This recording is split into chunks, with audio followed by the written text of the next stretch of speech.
normalmente el que es mucho más efectivo, el que tiene mucha más potencia, es aquel activismo que surge dentro de los espacios pedagógicos, de estos espacios formativos, donde la didáctica de la enseñanza se da desde el mismo activismo. Entonces ahí creo que ese es el lugar.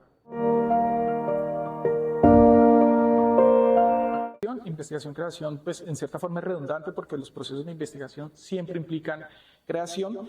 Cuando un cómic no se hace inspirado en una investigación y pensado en la divulgación, sino cuando el cómic se hace desde el mismo proceso de investigación, donde la misma visualidad, el mismo mediación de cómic con las personas crea las preguntas de investigación, las va mediando, se van cambiando esas preguntas, se va construyendo en cierta forma un proceso de co-creación colectiva, suceden cosas mucho más interesantes.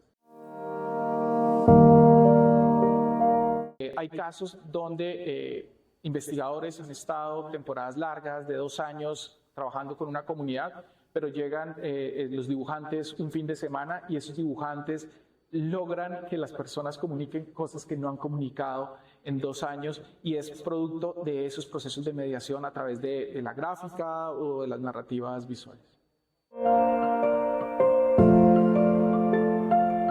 Estoy convencido de que el cómic puede ser una estrategia muy eficiente de transformación social.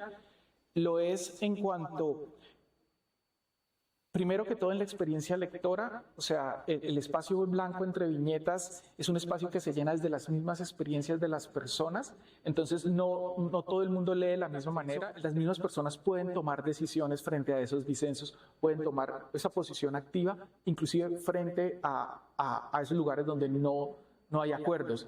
Y porque normalmente nos han enseñado que el consenso es la mejor manera de actuar. Yo pienso totalmente lo contrario. Yo pienso que podemos todos habitar desde el disenso. O sea, yo pienso que la transformación social se da cuando nos damos cuenta que en este mundo cabemos todos con nuestras diferentes formas de pensar.